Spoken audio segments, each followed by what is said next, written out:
Bom dia, boa tarde, boa noite, quando e onde você estiver. Começa aqui mais um Store Podcast. Lembrando que a próxima história pode ser a sua, viu? Gente, a gente quer agradecer pelo grande sucesso que tem sido o Store Podcast. As pessoas estão nas filas dos bancos, estão nas filas das lotéricas, assunto nas filas das prefeituras sobre o Store Podcast. Isso é bacana, né? O assunto de Cacilândia. E tem todo mundo querendo saber onde é o Store Podcast. E aquele monte de gente que quer participar. E um monte de gente querendo participar. Eu quero mandar um alô lá pro nosso amigo lá da Zizo Pneu. Não perde um, assiste todos aqui. Em breve nós vamos trazer ele aqui também. Muito obrigado aí pelo carinho, pela audiência, tá? Não só seu, mas também da turma aí da Zizo Pneu. Muito obrigado. A gente também quer agradecer aqueles que têm compartilhado, que têm feito crescer o nosso canal. Tem muitas pessoas compartilhando, que isso é bacana, é o que a gente quer, né, Luiz? É o que a gente precisa de fato. E tá na nossa função de pedir e na sua função de nos ajudar, porque a gente só cresce se você nos ajudar. Afinal de contas, a vitória chega quando todos somos um. A gente fala aqui, faz de cá e vocês ajudam aí a fazer crescer. Por que crescer? Porque crescendo, amanhã você vai estar aqui e mais pessoas estarão olhando a sua história. A gente traz pessoas da nossa comunidade, a gente traz pessoas desde gari até o dono do caminhão, do enfermeiro ao médico. Essa é a grande sacada. É uma história contada num bate-papo. Imagina que você está num boteco que você gosta de ir, num barzinho que você gosta de ir, e você senta e vai trocar uma ideia. Só que aqui a gente não toma cerveja nem vinho, mas toma água com gás, dá sabor aqui. E também a gente come aí um amendoinzinho japonês com aquele amendoim. Como é que chama isso aqui mesmo? Esqueci. Isso daí. Pingo de ouro. Pingo de ouro, né? E a gente come com um pinguinho de ouro. E é só que eu como isso, viu, gente? Que eu sou light. Pra lembrar a infância da gente. Momento nostalgia, né? Bem verdade. Legal. Então é pra isso que serve o podcast. E tem várias pessoas que têm visto e têm acreditado nisso e nos ajudam de forma financeira a estar aqui. Como a doutora Sinara Contursi, ela é fisioterapeuta, ela trabalha com reabilitação física, com pós-operatório, terapias a laser e também terapias manuais. E também o Super Vale, o varejo atacado é aqui. Dr. Paulino Leonel, advogado. A Semeplan Genética e ATF. Cortes e leitas maiores centrais do mundo. Cartório primeiro e segundo ofício com a Pamela Barros, ela é oficial no segundo ofício e interino no primeiro ofício. E também a Ruralis, compra e venda de imóveis rurais ou urbano. E a União Farma, a farmácia do Adeilson. Sua saúde em primeiro lugar. E também, gente, a Sabor Aqui, água mineral e refrigerante, uma empresa que gera mais de 120 empregos direto aqui. Água nossa, gente, a gente toma essa água aqui, é maravilhosa. No Nordeste você já encontra, tem gente que sai daqui e leva pro Sul também. As pessoas estão levando essa água porque é saborosa e eles não deixam de levar uma água bacana, e é nossa aqui, e é parceiro aqui do Store Podcast. Hoje nós estamos com ela. Ela é doutora, ela cuida daquilo que talvez seja a maior preocupação e preconceito que nós temos de ir, porque nós costumamos dizer assim, eu não sou doido para ir nesse lugar. Geralmente é o que a gente fala. Estamos falando com ela, com a doutora Mirelle. Doutora Mirelle, boa noite. Boa noite. Muito obrigado por ter dizimado o tempo do seu dia para estar aqui com a gente. Veio nos enriquecer o Store Podcast. E a gente, vamos falar muito aí, desmistificar muita coisa. Você vai quebrar alguns tabus masculinos, né? Opa. E também feminino também, né, Luiz? Acho que também, acho que é capaz de ir mais homem do que mais, mulher, né? lá. Eu acho que o homem fala assim, eu não sou doido para ir nesse lugar. Acho que vale até uma enquete, né? Quem é mais preconceituoso, o homem ou a mulher? Verdade. Com relação à saúde mental e à psiquiatria. E quem vai mais, verdade, né? Homem ou mulher? Eu acredito que seja a mulher. Sério? A mulher vai mais? Eu achava que era É porque a mulher, geralmente a mulher é mais melancólica, né? O homem é mais preconceituoso, eu não sou doido. Vamos descobrir. Dizem que terapeuta, psicólogo tem essa profissão para se entender, né? Será que psiquiatra também? Nossa, com será? Com certeza, né? Gente, ela não é só doutora, viu? Ela também monta em cavalo, faz prova de tambor. Fazendeira. Ela gosta de tirar leite ou de engordar boi? Ela gosta de criar Angus, ela gosta de criar Nelore. Ah, é? Gado de leite também, holandês, Gerolando, ela gosta. E cavalo... Aqui vocês são bons de história, né? Vocês vão criando as coisas assim. E corte de milho ela gosta. Ah, é? Corte de milho ela gosta da Semeplan? Ela conhece a Semeplan? Ela conhece a Semeplan também, conhece. Lógico, né? O pai dela conhece. Ah, é? Ela tem que conhecer. Nossa, que bacana. E aí, como é que foi? Terminou o colegial, quero ser doutora. Foi assim? Ou foi um incentivo? O pai falou vai ser, a mãe falou vai ser? Nossa, eu acho que a medicina para mim ela foi decidi dar os 45 do segundo tempo, né? Eu sempre soube que eu queria ser médica, ou médica veterinária, ou fazer a própria medicina. E no terceiro colegial eu prestei as 2 faculdades, e aí na metade do terceiro eu passei nas 2. E falei, agora complicou, né? Porque quando você não passa em uma, você tem... Que diferença. Que diferença. Você fala, vai ficar mais fácil escolher. E aí, quando foi no final do terceiro colegial, eu decidi fazer medicina mesmo. Você passou aonde? Eu passei em Marília. Da Marília, as 2? As 2. Ah, tá. As 2. Unimar você fez? Unimar. Ah, tá. Minha mãe morava lá. Eu não queria... Eu queria ter a comodidade de fazer ou lá ou em Campinas, que era onde a minha irmã mais velha estudava. Você quis ficar lá no colo da mãe. Claro. Sentir mais Tá certo. amparada, né? Tá certo. Mas você nasceu em Cacilândia? Eu sou nascida em Cacilândia. Ah, até da Fui cidade embora de daqui Sorriso. pequena, mas morei em Marília a minha vida toda, acho que dos 5, 6 anos até concluir a faculdade. E aí, quando eu concluí a faculdade, eu saí para fazer residência fora. Fora. Você fez aonde a residência? Fiz em Presidente Prudente. Quantos anos foi de residência? 3 anos de residência. O que é mais 3 difícil, anos. a residência ou a faculdade em si? A residência, com certeza. É mesmo? Passar na residência também, é bem difícil. Com certeza. A rotina da residência, eu falo que você é médico, mas ao mesmo tempo você não é nada, né? Porque os chefes, eles te treinam assim de uma maneira intensa durante os 3 anos ali para você Exaustivo. poder. Tem um Exaustivo. fenômeno no Brasil muito interessante. O número de faculdades de medicina aumentou exponencialmente aí. Aumentou demais. E o número de residências diminuiu bastante. Tem poucas, né? Então é extremamente disputado. Hoje passar em residência não é para qualquer um, não.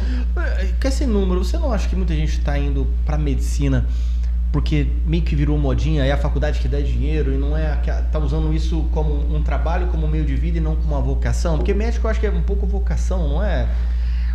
Olha, na minha opinião, quando a pessoa ela não tem uma identidade bem trabalhada, quando ela não tem consciência de quem ela verdadeiramente é, ela procura coisas que ela possa fazer na qual ela possa ser reconhecida.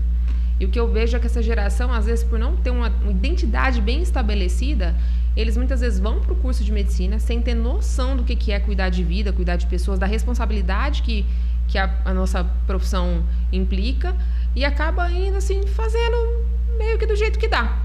Né? Com um aumento de vagas aí de faculdades de medicina no Brasil, você vê que tem muita gente. Antigamente era uma dedicação exclusiva, você vivia aquilo, né? Hoje as pessoas estão lá, fazem de qualquer jeito, muitas vezes conseguem se formar, atrasa um pouco aqui, atrasa um pouco lá, mas conseguem se formar. E são esses profissionais, talvez, mais voltados para o dinheiro, para o financeiro, para o retorno financeiro, que vão estar cuidando da gente no futuro.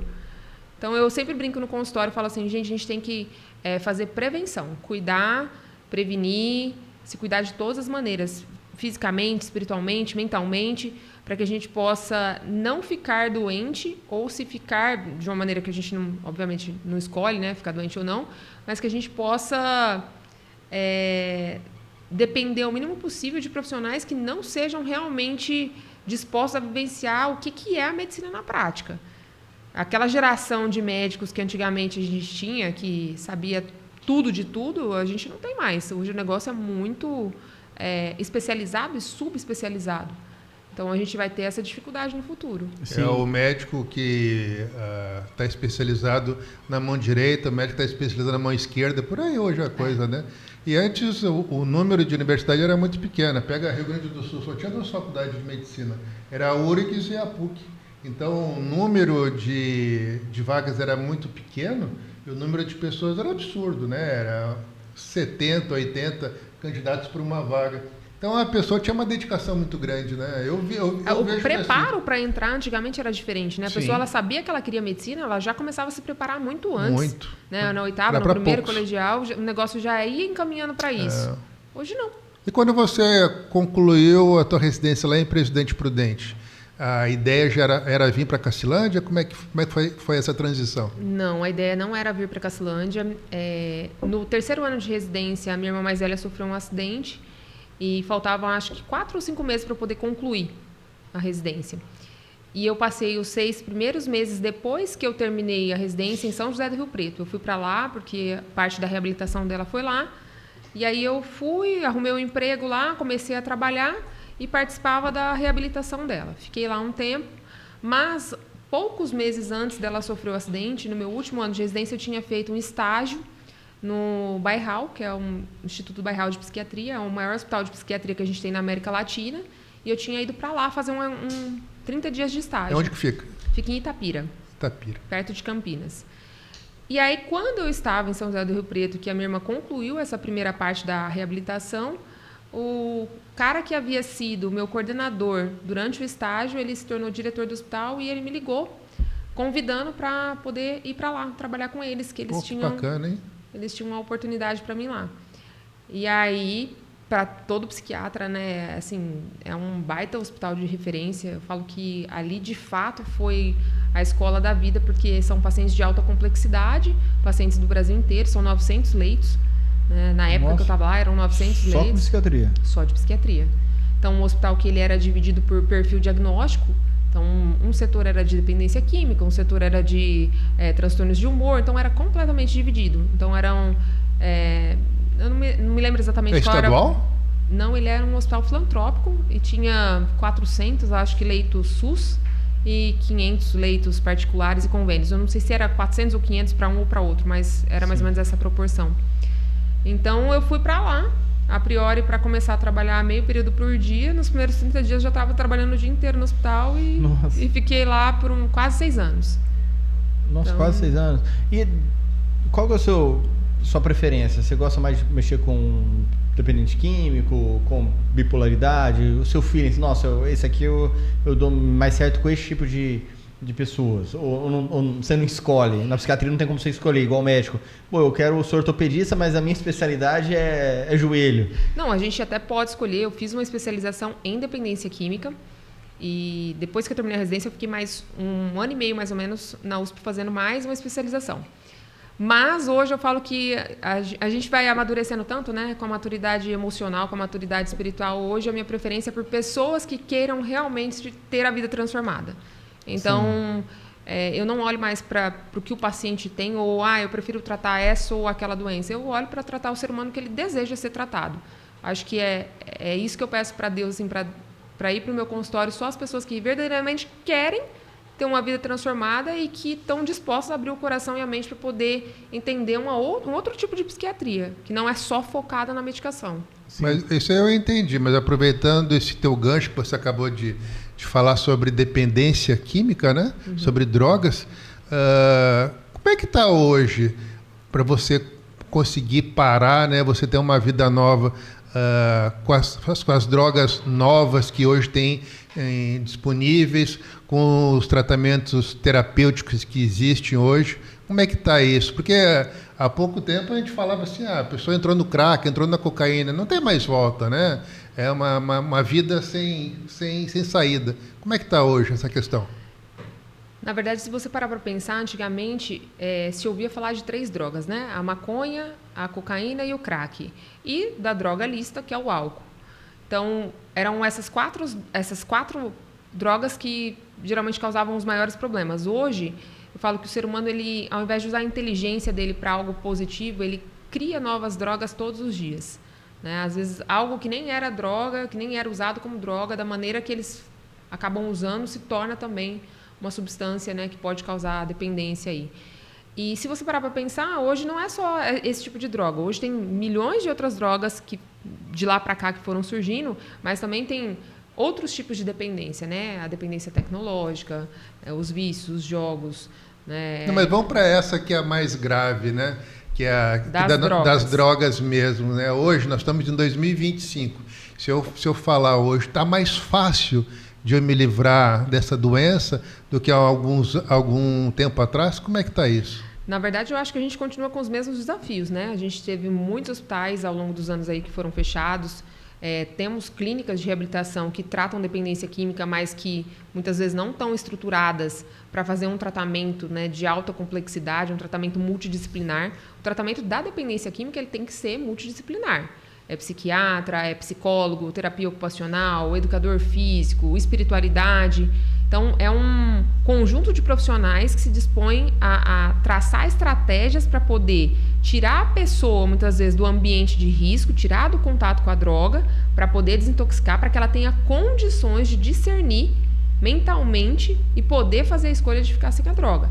Então, primeiro você tem que desintoxicar, né? Então, intervenções breves aí, pelo menos de 30 a 45 dias, mas nós não temos lugar suficiente para o tanto de gente que está usando droga hoje em dia. Então, faltam lugares, faltam profissionais capacitados. Ah, mas tem psicólogo? Tem, mas não é especialista em dependência química. E muda todo o jogo. Tem psiquiatra? Tem, mas boa parte dos colegas hoje não querem mais atender dependência química. Então, tem terapia ocupacional, gente, faz uma diferença tamanha na vida da pessoa e a gente não tem mais. Essa terapia ocupacional é serviço neles? Não. O serviço neles, você fala que era a laborterapia que eles falavam antigamente. Isso, né? Não, a terapia ocupacional, ela restabelece, por exemplo, na função da dependência química, ela restabelece a funcionalidade do indivíduo. Então, você vai ensinar a pessoa a ter rotina, a voltar aos autocuidados, trabalha mecanismos de autossabotagem. Então, a pessoa ela consegue reestruturar a rotina e a funcionalidade daquela pessoa que, por conta da droga, perdeu tudo isso. Ah, entendi. Agora entendi.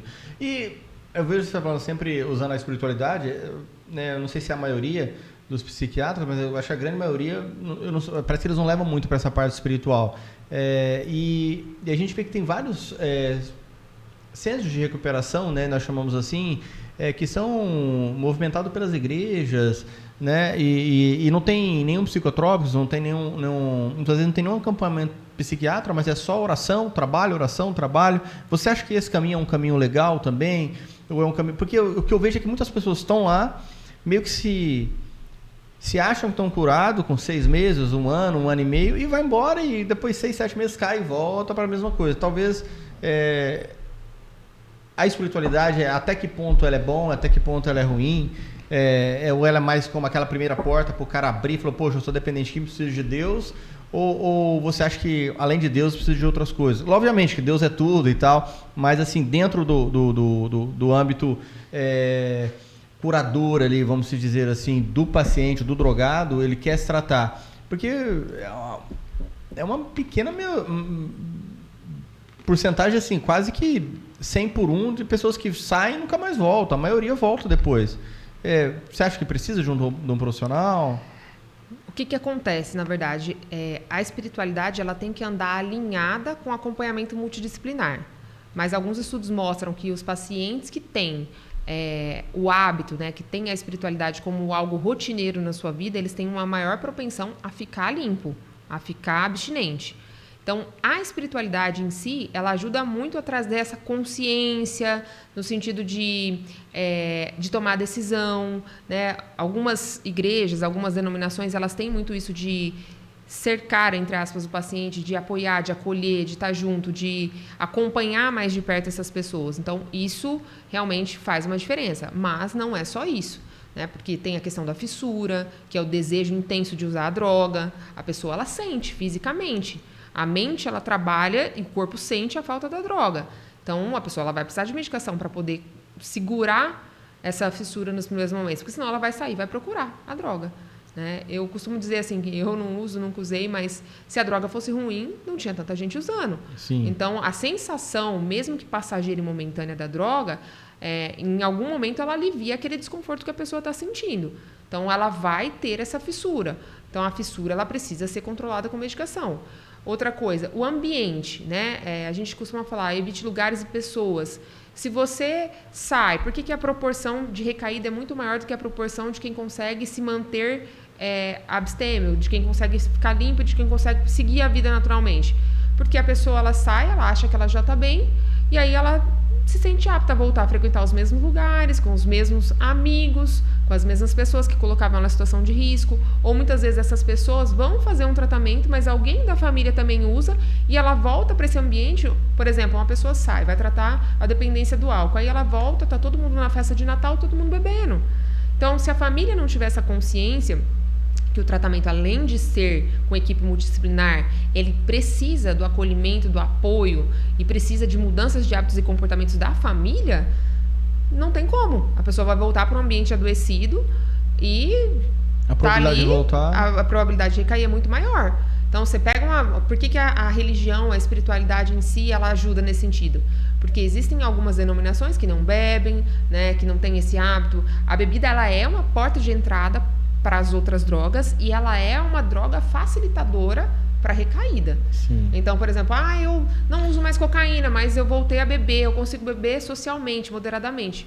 Isso é questão de tempo, Sim. o pior vai acontecer. Então a religião ela entra mais com papel social, né? Ela fecha as portas para aquilo que seria um campo minado que ele ia andar, e aí ele vai ter um ambiente social a qual as coisas que saudável. Ele frequentava, ele não, que são portas, né, para ele voltar. As brechas, sim, os possíveis gatilhos.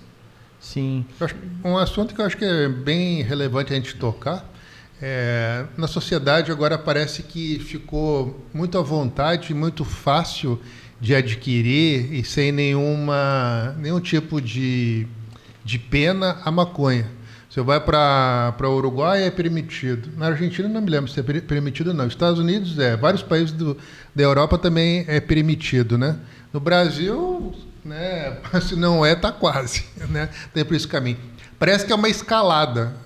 Nós, como leigos, a gente entende assim. Começa, a porta de entrada é a maconha. Então, eu queria que você falasse se realmente é isso.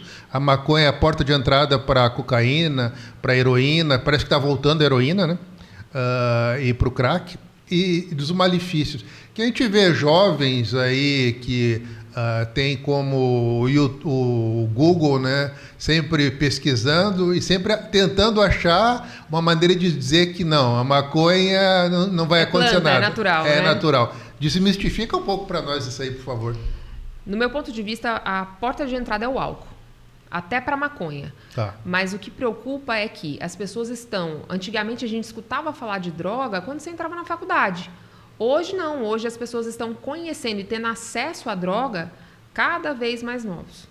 Então, por exemplo, um adolescente que ele está em fase de desenvolvimento, de neurodesenvolvimento, ele vai lá e usa maconha, experimenta maconha aos 12 anos. Por mais que ele faça uso esporádico, talvez por não ter condições financeiras de manter o próprio padrão de uso ali, ou porque usa ocasionalmente em festas, em eventos, isso vai, à medida do tempo, vai se tornando mais frequente. Mas o que vai causar no cérebro? Pois é atraso cognitivo, né, uma perda cognitiva a médio e longo prazo. A pessoa ela começa a ter prejuízo na concentração, prejuízo na atenção. Se você não concentra e você não consegue ter atenção, você não vai conseguir executar. Vai me dar problema na sinapse nervosa? Sim, com certeza. Com certeza. Isso faz com que, sem contar, né, além desse prejuízo no desenvolvimento natural do cérebro, né, de acordo com a idade, a gente tem a fase que é o pródromo da esquizofrenia, que é dos 18 aos 25 anos. Então, se a pessoa ela tiver uma carga genética e em algum momento a droga expressar esse gene, ela tem uma maior facilidade de ter esquizofrenia. E esquizofrenia, pela literatura, é uma doença que não tem cura.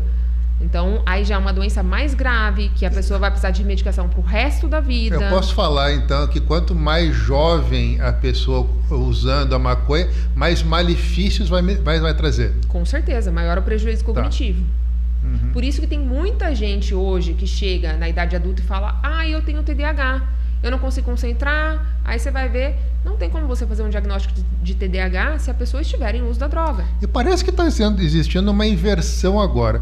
Os países que liberaram a droga no passado, nos anos 90, 2000, principalmente na Europa, agora estão voltando atrás. Estão começando a proibir, porque o caso é um caso de saúde pública, né, tão grande e que acarreta um dano financeiro para o Estado monstruoso, que agora estão se dando conta.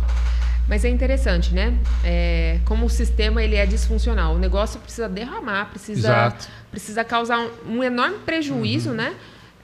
Na sociedade. Na sociedade, e aí a preocupação dos caras é que o prejuízo é financeiro. Financeiro, e não social. Enquanto isso, a gente está vendo pessoas que estão ouvindo vozes de comando, vendo coisas, seguindo essas vozes de comando. Essas vozes, realmente eles escutam essas vozes? Ou essas vozes é coisa meio interna? Coisa da cabeça deles? Pode-se dizer que é uma coisa da cabeça, porque só eles que escutam. É pela uma igreja assim, mais escutam. pentecostal, assim, o cara vai chegar, nossa, é um demônio que fica acompanhando ele. Na verdade, não é isso, né? Porque tem esse misticismo também, né? As igrejas dizem, não, isso é um demônio que está acompanhando ele, isso é um demônio que está falando na sua boca, né? Ou um demônio que está falando nas suas costas. Tem esse misticismo, esse viés, esse né? viezinho assim, religioso. E para um profissional, é ou não é? Qual a visão que você tem disso aí? Porque assim, hoje virou... As pessoas fazem até piada disso, né? Porque tanto as igrejas sabem que o cara escuta a voz, é demônio. Mas Na você verdade, sabe que eu não é conheci um pastor da Assembleia, o que muito me assustou lá em Campinas, que ele fugia à regra dos pastores assembleianos, né? Que tudo que a gente conhece, que eles são bem pentecostais e falam isso, né? Sobre demônio e tudo mais. Mas esse pastor, ele foi tão sábio, uma vez ele falou assim, filha, o que é medicina, o que é espiritual. Então, você cuida da parte médica e eu cuido da parte espiritual. Aí você fala, mas Mirelle, como é que você tem certeza se é espiritual ou se, de fato, a pessoa está com um transtorno, onde ela tem uma alteração da percepção, onde ela escuta essas vozes, muitas vezes vozes de comando, né? Onde ela tem uma alucinação auditiva. Na dúvida, eu medico. Então, Sim. assim, se melhorar com a medicação, né, e a pessoa não se incomodar, não ouvir mais, não tiver mais as vozes, está tudo bem. Tá tudo certo. Não importa se é espiritual ou se é mental. O que importa é a pessoa ficar bem. O paciente... Porque, por exemplo, tem gente que até escuta, né, e que não tem nenhum outro sintoma, mas que escuta. A pessoa tem uma vida funcional, ela produz, ela consegue ter discernimento, ela não tem um comprometimento da crítica, ela não perde o contato com a realidade. E isso vai trazer para o médico um discernimento com relação a, não, isso aqui é baseado na espiritualidade dele. Porque a pessoa que ela tem um quadro psicótico, ela perde o contato com a realidade. Então, por exemplo, eu já tive pacientes que tiveram um surto psicótico induzido por haxixe, que a pessoa ela achava que ela era Jesus. Então, ela distribuía água, achando que a água estava ungida e que aquela água que ela estava distribuindo era uma água abençoada, que ia trazer cura. Então, ela fala como Jesus, ela fica grandiosa muitas vezes. Então, ela se sente perseguida, ela pode achar que foi implantado um chip dentro da cabeça dela, que as pessoas estão vigiando, que estão perseguindo, que está armando algumas coisas contra ela. Então, a pessoa ela começa a ter vários comportamentos disfuncionais e a alteração da senso-percepção, a alucinação auditiva é mais um desses comportamentos. Sim. Então, ela não é uma alucinação isolada. E isso tudo vai caracterizar a doença. Sim. Então, é diferente. Deixa eu fazer uma pergunta que vale $1 milhão. Por que hoje, nos dias atuais, existe tantas pessoas doentes com problemas mentais, com problemas psiquiátricos, né? Não tem uma família que a gente conheça que não tenha alguém fazendo algum tipo de tratamento, né? Terapêutico, com psiquiatras, né? Por que está acontecendo tanto isso nessa sociedade moderna que a gente está vivendo? Eu acho que é uma soma de fatores. Porque, assim, se você parar para pensar que as crianças não são mais educadas como antigamente, as crianças de hoje em dia, elas não sabem ou não são ensinadas a lidar com o mínimo de frustração. Então, as crianças começam a usar a tela muito cedo. Sim. Então, já entra um estímulo dopaminérgico aí, um sistema de recompensa. Então, tudo tem que ser rápido, tudo tem que ser no meu tempo. A criança, ela não pode perder o que é da criança, natural, de ser curioso, né, de procurar, se frustrar. Mas ela tem que ser frustrada. Sim. Por quê? Porque na vida adulta a gente vai passar por isso em diferentes momentos da nossa vida. E o tempo todo. O tempo todo. Mas por que aconteceu? Vamos dizer, na minha geração, na geração do Freitas, a gente se frustrava e tudo bem. E hoje não pode se frustrar. Na nossa geração, os pais corrigiam. Os pais faziam a função de pais. Né? Pai e mãe exerciam a função de pai. Hoje é pastor e hoje é professor? Hoje em dia é terceirizado, né? Assim, são outras pessoas, muitas vezes, que acabam interferindo na educação. Tem muita gente que não permite que o próprio filho seja educado. Aí entra um estilo de vida, né? Com estímulos o tempo todo, né? Não só tecnológico, mas essa cultura de workaholic, de que é importante trabalhar o tempo todo. Então as pessoas estão cada vez mais trabalhando mais, se ausentando mais das funções que escolheram, né? Porque se você vai lá, tem relação sexual e você engravida, independente se você tinha planejado ou não, você escolheu, você assumiu o risco de ter aquela relação. Então, aí a pessoa tem o filho, não foi planejado. Então, já que não foi planejado, eu terceirizo o meu filho, eu deixo ele com outra pessoa e eu tenho que continuar trabalhando porque eu tenho que sustentar esse filho. Então, o negócio está disfuncional no geral. Mas isso que você está falando, eu concordo. Mas só que eu acho que o nível é muito grande. Mas aí vem o estresse. Para ter tudo isso aí. Vem o estímulo demais. Estímulo de tela, estímulo de computador, celular, o estímulo dopaminérgico, que a gente quer tudo rápido, tudo para ontem, a geração fast food. Antigamente a gente sentava num restaurante, a gente esperava a comida numa boa. Hoje você senta, se você esperar 20 minutos, você fala, nossa, demorando demais. Então Não a gente é saída, treinado, né? para ser intolerante, para não desfrutar o momento, para não apreciar o momento. É como se a gente vivesse sempre ocupado com coisas que não são relevantes. É que nem o Sérgio Cortella fala, nós temos que aprender a fazer pamonha. Né? Ontem eu vi um caso interessante que vai muito do que você acabou de falar. Ontem eu estava vendo 4 crianças, né? E as 4 crianças estavam a 1000 por hora, né? Aí aconteceu um fenômeno bem interessante. A mãe tirou da bolsa alguns celulares e entregou para as crianças. Na hora ficaram aquele silêncio. E uma coisa que me chamou a atenção, né? Eu não vi nenhuma vendo um vídeo. Elas não estavam nem da 4, hein? Não é uma nem 2, 4. Eu não vi nenhuma vendo vídeo. Eu vi ela só passando o dedo, né? Você vê que nem prestar atenção em alguma coisa não estavam. É aquele negócio, né? E sabe o que acontece? Essas crianças que estão tendo acesso a essa informação, elas têm acesso livre. Elas procuram o que elas querem no celular. E aí elas vão descobrindo um mundo que os pais não orientam. Então, aí entra o consumo de droga antecipado, entra a privação de sono. Hoje a gente vê adolescentes, muitas vezes, que estão dormindo nas aulas. Por quê? Porque ficam no celular até 2, 3 horas da manhã para acordar no outro dia, 6 horas da manhã. Abusos sexuais. Se para um adulto isso é desafiador, Sim. quando a gente precisa fazer isso, para uma criança, você está atrapalhando o desenvolvimento dela. Então, não tem como. É o estilo de vida estressante, tirando a qualidade de vida que a gente tinha antigamente, vai adoecer. E o celular, aquilo ali, estressa, né? Aquilo ali eu vejo que estressa a criança, frustra até a criança. Porque tá jogando ali, perdeu, né? Pô, já fiquei frustrado, né? Fiquei nervoso, eu quero voltar tudo atrás. E não para, né? Não, e você vê que as crianças estão aprendendo a jogar cada vez mais cedo, né? Os jogos, né, online, muitas vezes eles são jogos violentos. De tiro, de facada, de morte, de golpe. Então, esse contato com esse lado mais violento, mais agressivo, ele é estimulado desde cedo. Então, você vai ver, a pessoa ela tem 14 anos, mas ela joga desde os 6 anos. E o grupo grande que trabalha nas Big Techs são neurocientistas. Um grupo grande trabalha nas Big Techs. Você pega, vou pegar o exemplo do TikTok. O TikTok não tem como você sair ali. Não, é uma armadilha tão bem montada que você só vai impulsionando e vai aparecendo mais imagens, né? Então, aquilo é uma armadilha muito grande. E os pais, cada vez com mais precoce estão dando celular, até para se desocupar da função de ser pai. Então, com 3, 4 anos, estão dando pro filho o celular. O celular meio que está sendo uma babá, né? Não fica quieto aí, né? E é interessante porque você vê que é mais uma dificuldade dos pais em lidar com o próprio desenvolvimento natural da criança, porque às vezes a criança ela está sendo só criança. E aí, na cabeça do pai, ele acha o quê? Nossa, ela está muito, muito ligada. Não, ela está só querendo atenção, você ficou o dia inteiro fora. Ela está só querendo ser criança, ela está só querendo ser filha, ela está só querendo ser, né, o papel dela dentro de casa. Mas o pai já gastou toda a energia dele fora, a mãe já gastou toda a energia dela fora. Então, quando chega, eles estão, né, precisando ter um tempo para eles. E aí a criança está ali a todo vapor querendo atenção. E até por ter essa precocidade tecnológica, as crianças elas não estão chegando mais cedo no teu consultório? Com certeza. Com certeza. Eu me lembro da época da residência, esse foi um caso muito marcante para mim. Eu falo que a gente pensa que as coisas não acontecem, né? Eu atendia no ambulatório da residência e tinha um ambulatório de psiquiatria infantil.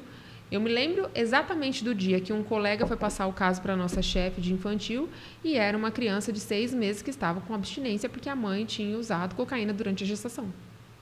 Nossa. Então, a criança tinha todos os sintomas de abstinência. Que triste, né? Muito triste. Ela já estava acostumada já com a droga. Não, mas deve ter também agora ter abstinência tecnológica. Se um menino com 3, 4 anos está com o celular e a mãe tira, imagina. Quebra tudo dentro de casa. E aí, a mãe... eu falo que os pais eles estão com dificuldade de ser adultos. De enfrentar uma criança e mostrar que existem regras, limites, que existe posicionamento, de mostrar que existe uma hierarquia dentro de casa. Então, eu lembro que, na minha época, acho que na época de vocês era assim...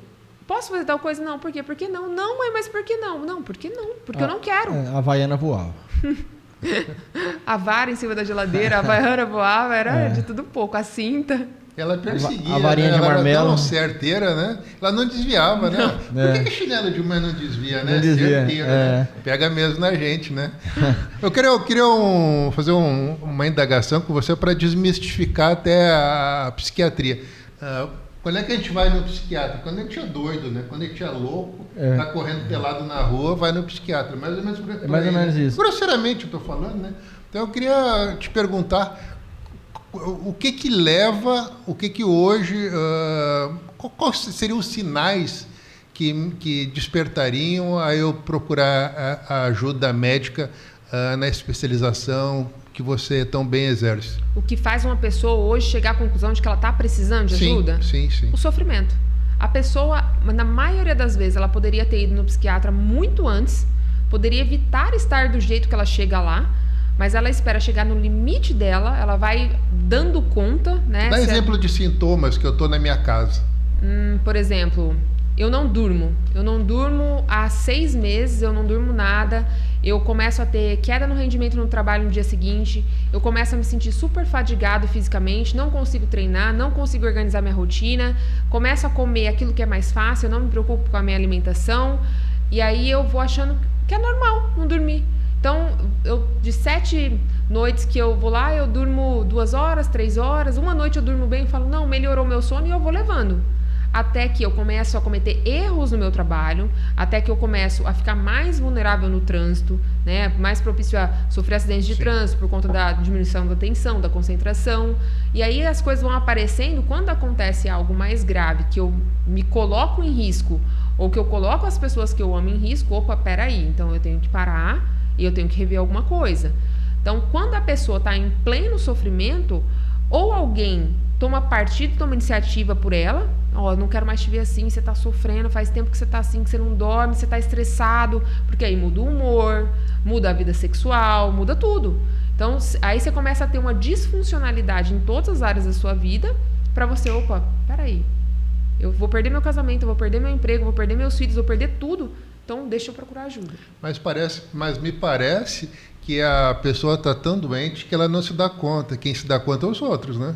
Principalmente a esposa ou o marido, que vão se dar conta de que, que o parceiro está junto, sim. Né? Porque também, eu acho que dentro de um casal, Mirelle, acontece muito assim. Essa indicação, geralmente ela é dada no momento de tensão. Uhum. Entendeu? Aí o cara que recebe isso, ele, mas você acha que eu sou doido? Porque existe o preconceito. Porque já existe esse preconceito, só que ela não chega de manhã cedo, vim trazer um ovinho pra você. Então, eu tava pensando, o que você acha de você? Eu conheço uma amiga e tal, que foi e tal. Não, é geralmente na hora de uma briga, né? Um momento de tensão. Você precisa de um psiquiatra. Aí, você acha que eu sou doido? Você que é doido, o que precisa é você. E geralmente é com ameaças, no sentido assim, ou você vai, ou vai acabar. Ou você vai, ou eu vou embora de casa. Então, acontece, quando chega no extremo. Tipo assim, a gente é barbeiro, a gente é meio psicólogo, né? Aí, geralmente quando as pessoas contam da vida, começam a contar, porque assim, acaba sendo um divã, sabe? A pessoa chega, se ela está bem, ela só conta coisa legal. Se ela tá ruim, você vê que ela chega meio borocochô, se ela falar alguma coisa, já não tá legal. E comentam sobre casais comigo, né, os homens. Aí, geralmente, cara, eu já vivenciei isso, eu já escutei isso, eu acho que esse caminho é legal. Mas quando eu vejo uma coisa muito assim, grotesca, muito abjeta, talvez um psicólogo, talvez uma terapia de casal, né, acho que seria interessante para vocês. Eu tô muito longe de dar um caminho para vocês, porque eu sou só barbeiro, eu sou só um barbeiro, né? É legal aqui e tal você falar isso, mas sim, talvez se você procurar, eu já indiquei casais, tem 2 últimos casais aí que a gente conseguiu indicar, hoje estão bem, estão legal. Cara, eles falam assim, cara, mas tá valendo a pena. Eu falei, cara, se você divorciar, você ia perder metade, né? E eu falo desse jeito. Por onde é que você foi? Falei, cara, se você tivesse perdido a metade, saiu barato, né? E falei, cara, e na hora que estiver ruim, cara, vai pra lá de novo, né? E é legal você...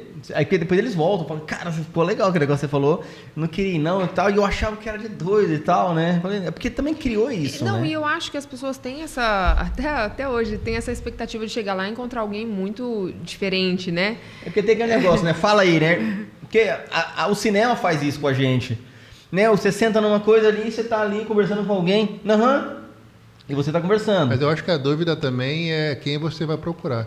Eu procuro um terapeuta ou procuro um psiquiatra? Debate essa dúvida também. E assim, o que acontece, né? Se a gente tiver pessoas habilitadas para lidar com saúde mental, eu falo que tem muita gente que forma psicologia, mas tem muita gente que faz psicologia e não entende absolutamente nada de ser humano. Dizem que é para se entender, né? Pode ser também, mas todo mundo precisa, né, se entender. Se fosse assim, a gente já deveria sair da barriga com o horário agendado, né? Mas eu brinco assim que se o psicólogo ele for bom e ele tiver uma expertise no negócio, o feeling, ele vai bater o olho e vai falar assim, opa, isso aqui tá perigoso. Porque quando a pessoa, muitas vezes, é muito difícil. Eu vou falar assim por mim, são pouquíssimos os pacientes que falaram, olha, eu vim porque eu quero fazer terapia, eu quero me desenvolver, eu quero ter alta performance, eu quero me conhecer, eu quero ser um ser humano melhor para mim e para o outro. É raríssimo. Então, quando a pessoa vai, ela já está com alguma coisa disfuncional. Então, alguma coisa já está pegando e já está atrapalhando a vida dela. Sim. Agora, se o psicólogo for bom, ele vai fazer o quê? Mediante ao risco ali que ele está avaliando na primeira, segunda, terceira, o psiquiatra. Ele vai falar, eu trabalho em parceria com o psiquiatra, porque a parte da medicação eu não posso fazer. O que a gente sofre muitas vezes é que pessoas não habilitadas vão lá e dão sugestões, palpites, né, de medicação. Muitas vezes temos alguns desafios de pacientes terem acesso à medicação sem ser prescrito por um médico. Sim. Isso é muito perigoso. O brasileiro ele é meio farmacêutico, né, meio médico, né? Não, fui no Google e está tudo certo, né? Mas eu acho que também surge também um pouco essa dúvida, né? Eu vejo que eu estou doente, mas eu não sei bem a quem procurar. Também surge essa dúvida. E quando chega, vim aqui, mas geralmente o assunto é sempre o mesmo. A primeira abordagem ela é muito parecida, né? Tipo assim, o cara chega lá de forma, eu nem sei o que eu estou fazendo aqui. Acontece isso? Nossa, eu acho que é isso que me fascina dentro da psiquiatria. Porque eu falo, tudo igual. Você pode pegar 10 pacientes com o mesmo diagnóstico. Vamos supor que viessem 10 pacientes encaminhados com depressão. Sim. São 10 pessoas completamente diferentes, com histórias de vida completamente diferentes. Então, não existe uma padronização, tipo, uma abordagem específica. A experiência do médico, ela vai olhar ali e vai entender. Às vezes, a gente foge totalmente à regra. A gente começa por aquilo que a gente jamais começaria. Né? A gente vai eu falo que você faz um histórico do paciente, né? Mas você vai conhecer o paciente à medida que ele for fazendo o tratamento. Então, não dá para você conhecer uma pessoa em 1h30, 2 horas de consulta. Não tem como. Sim. Você vai fazer um apanhado daquilo que você vai trabalhar durante o acompanhamento dela. Sim. Né? Então, às vezes a pessoa ela vai para o psiquiatra, ela acha que ela vai sair dali e que ela tem que sair com o remédio porque, né, ela foi lá, ela pagou uma consulta para aquilo. E às vezes não é a medicação que vai ser prescrita ali naquele momento. Às vezes a pessoa precisa ter um acompanhamento da parte clínica, entender a parte de suplementação, de vitamina, o que está acontecendo, se o organismo dela tem condições de receber uma medicação, porque você tem que avaliar toda a parte renal, né? Você tem que avaliar a função hepática, você tem que avaliar função tireoidiana. Se você não olhar para o ser humano como um todo, entender que o corpo dele também, outras alterações dentro da parte clínica, podem cursar com sintomas que sugerem doenças psiquiátricas, você vai estar medicando uma pessoa sem necessidade. Então, você precisa olhar para o ser humano como um todo, que eu acho que é o que a maioria dos médicos hoje estão, infelizmente, falhando nisso aí, nessa subespecialização, olhar só para a sua parte, olhar para o ser humano como um todo e entender que ele é integrado. Olhou, checou tudo, não, existe realmente a necessidade da medicação? Ok, vamos prescrever. Em outros casos, a situação está tão grave, né, que coloca em risco a vida da pessoa, que você pula essa etapa. Você faz o quê? Primeiro você medica e depois você pede os exames.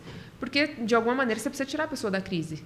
Você não pode deixar a pessoa colocar a vida dela em risco ou colocar a vida de outra pessoa em risco. Né? Mas e como é que você faz, Mirelle? Quando a gente entende que existe esse risco, muitas vezes a gente pede um contato da família, tem que trazer a família junto para a responsabilidade, porque a pessoa ela vai no consultório, ela vai passar 1, 2 horas ali dentro, mas ela vai voltar para a casa dela. E são as pessoas que estão acompanhando ela no dia a dia que muitas vezes vão trazer o feedback de tá melhorando, tá perigoso, falou isso.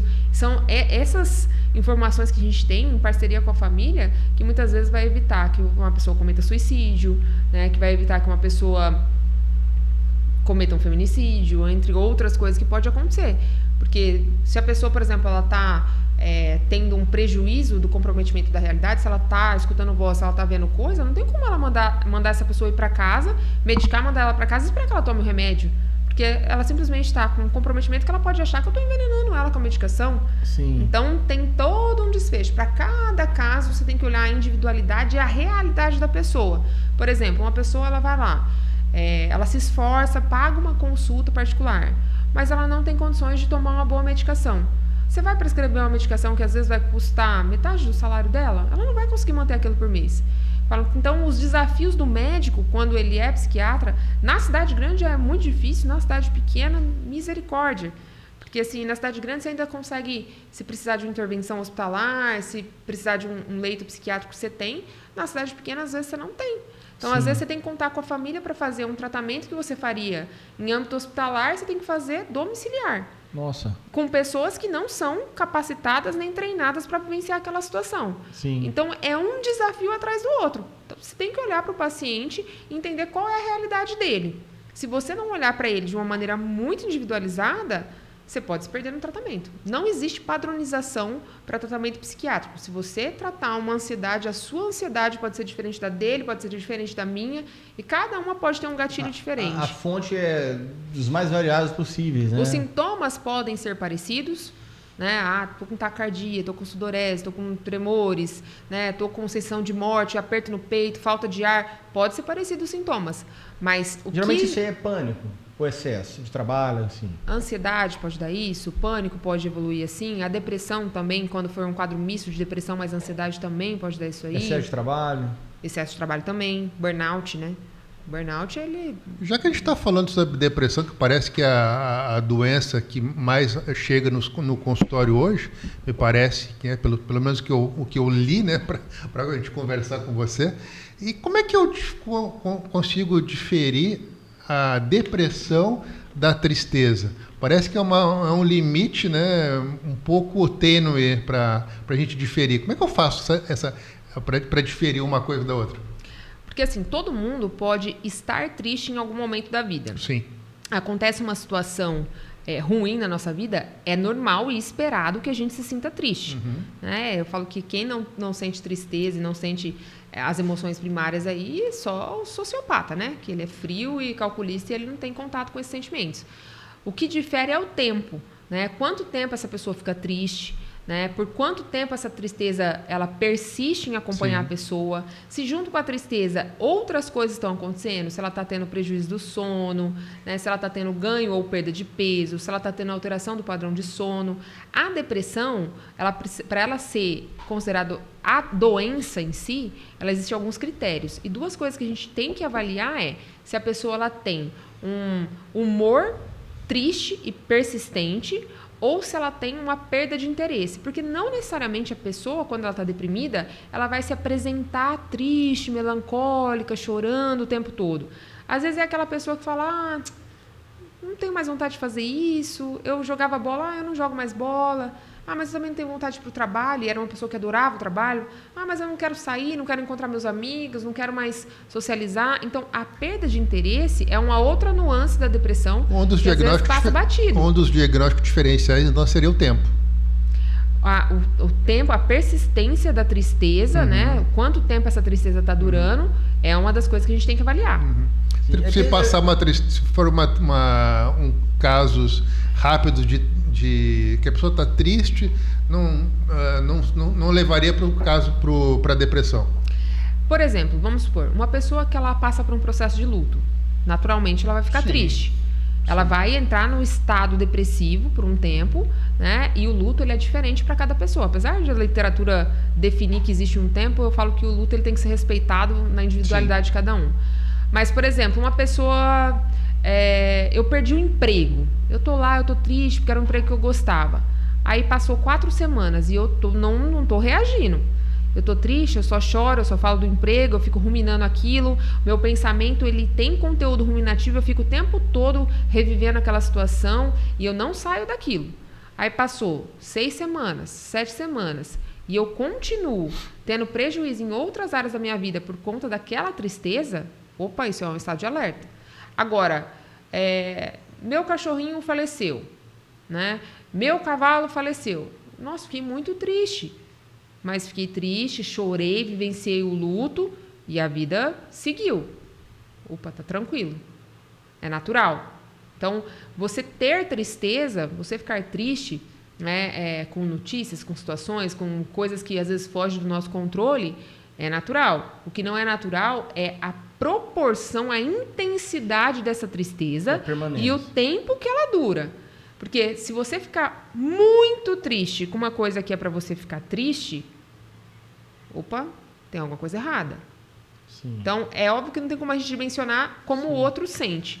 Mas a intensidade, o tempo e assim, o quanto aquilo está afetando a funcionalidade da pessoa são critérios que o médico tem que avaliar para saber se uma pessoa está deprimida, se precisa de intervenção com medicação. Então, geralmente é errado. Tipo assim, a gente escuta, né? A gente como pai faz isso também. Vou comprar um cachorrinho para ela ver se ela fica alegre.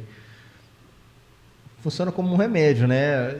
Eu sou suspeita, eu sou super cachorreiro, eu recomendo todo mundo ter. Eu também.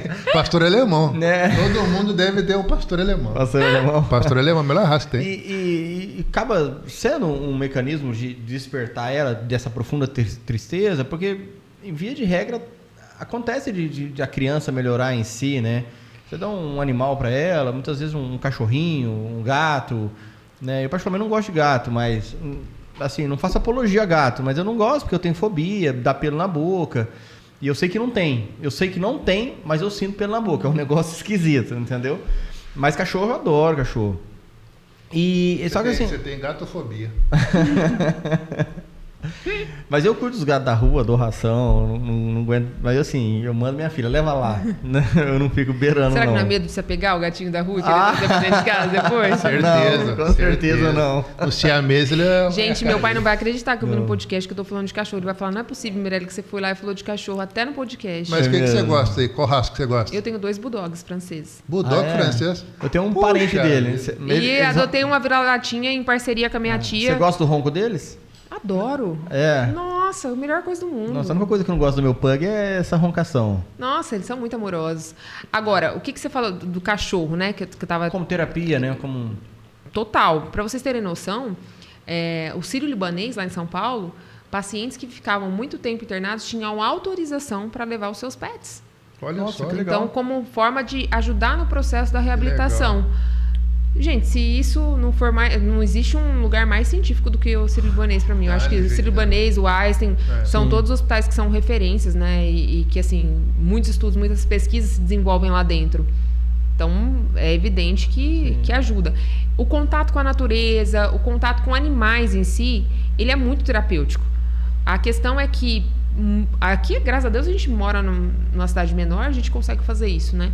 Mas para quem mora em grandes centros, às vezes pega o cachorro, fica o dia inteiro fora e não cuida do cachorro. Aí você causa um problema, né? Porque o cachorro fica mal. A gente vê a melhora até na PAI, né? Com a equinoterapia. Aqui em Cacilândia o pessoal tem outra dinâmica com o cavalo, né?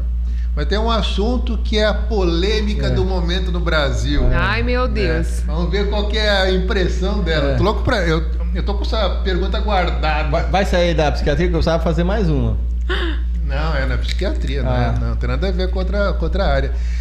Nas últimas semanas só se fala nisso, né? Da tal da boneca reborn. Do né? bebê reborn. Bebê reborn, boneca lá. E eu queria aproveitar um outro gancho que eu vi vários vídeos de pessoas se transformando, né, em animais, em cachorro, em gato, em raposa, em ovelha. Eu vi Porco. Né? Porco? O que está acontecendo com a sociedade? Por favor. Você vê que ele faz uma pergunta polêmica, né? Para colocar a gente numa saia justa. Primeira coisa, você tem algum bebê reborn em casa? Estou pensando porque... Antes, eu estava falando sobre adoção, né? Adoção. Eu estava querendo umas dicas de adoção. A minha mulher já cortou. Agora eu tô com medo de falar isso. Ele queria pegar um bebê reborn, entendeu? Brincadeira.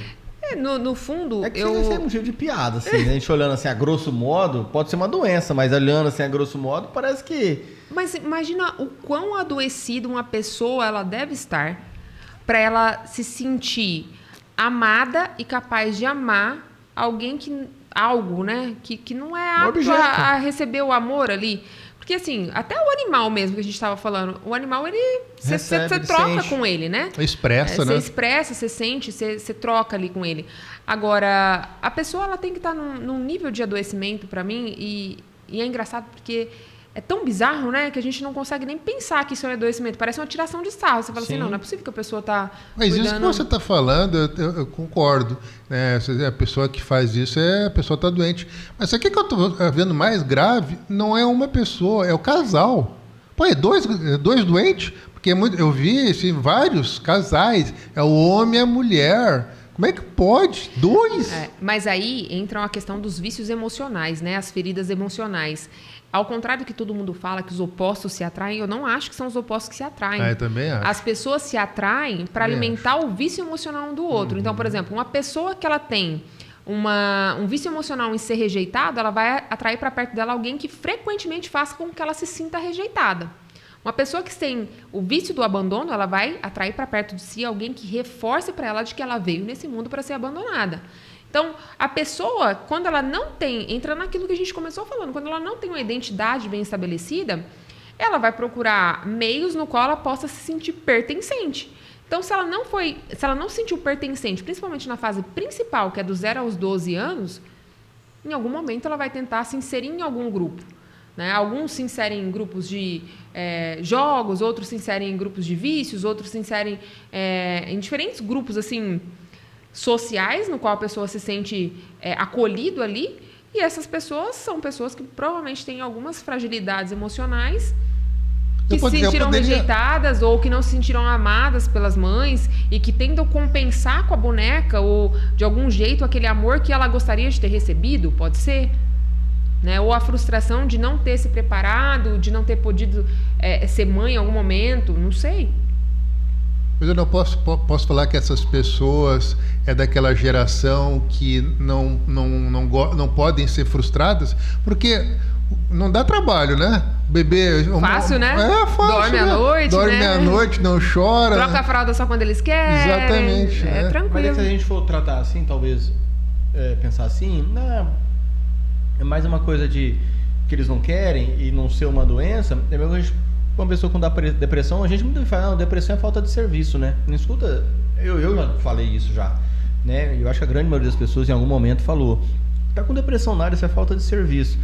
E talvez seja isso, é aquele negócio, eu quero preciso ganhar a minha vida do ponto de vista material, e ele esqueceu o ponto de vista efetivo. Aí quando ele ganhou aquilo que ele queria ganhar, ele viu que ele perdeu, né? E não dá tempo de recuperar. E sei lá, talvez há um colapso mental, alguma necessidade de proteger alguma coisa que ele não tem, alguma coisa assim, tá muito fora, tô muito longe para tentar achar algum adjetivo para isso. Mas essas pessoas que estão indo por esse caminho estão indo num viés de buscar um realismo tão grande, tão absurdo, que elas estão pagando caro para ter o parto, estão pagando caro para ter a certidão de nascimento. Então você vê a loucura que a pessoa chega. E aí entra nessa questão do pertencimento. Eu preciso fazer o parto para comprovar que realmente é isso. Eu preciso ter o documento para comprovar para os outros.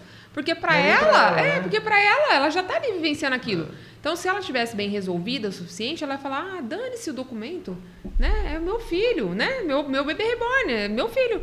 Mas não. Então você vê que esses dias eu vi um vídeo que eu ri muito na internet e falei assim, gente, o brasileiro, se ele usasse toda a criatividade que ele tem, né, para poder criar coisas boas e não só fazer maracutaia, seria muito bom, né? Uma mãe falando, meu filho se identifica como porco, por exemplo. Eu não lembro qual era o animal. Meu filho se identifica como porco. Então, eu decidi, tirei o cartão de crédito dele. A partir de hoje, ele vai morar na selva. Eu tô levando ele e tal. Vai sem nada, porque animal, né? Animal, ele não precisa de nada. Ele vem no mundo sem nada e tal. Então, vai sem roupa, vai sem escova de dente, vai sem coberta, vai sem isso, vai sem aquilo. E aí, tipo assim, a reação do filho quando ele recebe o apoio da mãe para ele ser aquilo que ele se identifica. Uhum. E a pessoa, não vou. Eu falo, não, você vai, você é um porco. Você falou pra mim que você é um porco, então agora você vai. Né? Então, quando você vê assim que as pessoas, elas entendem a gravidade do que está acontecendo e a gente olha assim, é bizarro, mas ao mesmo tempo você fala, tem que ser muito doente para conseguir se expor, vivenciar isso, gravar, mostrar para os outros.